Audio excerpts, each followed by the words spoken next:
അതിന്റെ ഒരു രണ്ട് പ്രഡിക്ഷൻ പറയാം. എന്റെ പേര് പറയുന്നത് രേണുസുതി. രേണുസുതി ഉറപ്പായിട്ടും വരണം. രേണു ചേച്ചിയുടെ ഒരു വലിയ ആരാധകനായിരുന്നു. രേണു ചേച്ചി ഇത് ഇഷ്ടമാണ്.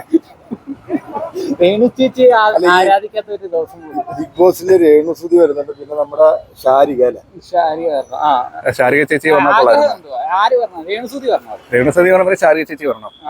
ഷാരിക ചേച്ചി വരുവാണെങ്കിൽ ഏകദേശം എനിക്ക് തോന്നുന്നു നമ്മുടെ കൽപ്പന ചേച്ചിയുടെ ഒരു ഓർമ്മ കൊണ്ടുവരും.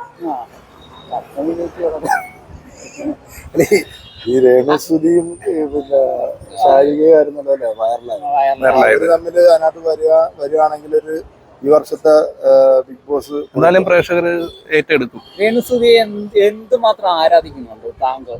ഇപ്പം എന്താ പറയുക, അവരുടെ പെർഫോമൻസ് ഒക്കെ നല്ലതാണ്. അപ്പൊ അതുകൊണ്ടൊരു ഇഷ്ടപ്പെട്ട് അത്ര ഇഷ്ടപ്പെട്ട് കടുത്തൊരു ആരാധകൻ തന്നെ. അങ്ങനൊന്നും പറയാൻ പറ്റത്തില്ല. ആരാധകൻ എപ്പോഴും മമ്മൂട്ടി തന്നെയാണ്.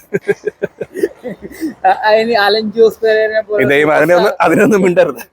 സൂപ്പർ സ്റ്റാർ അലൻ ജോൺസിനൊന്നും എനിക്ക് ഇഷ്ടമൊന്നുമല്ല. അവരുടെ പുതിയ സിനിമ ഇറങ്ങിയിട്ടുണ്ടായിരുന്നു, അതൊന്നും കാണാറില്ല.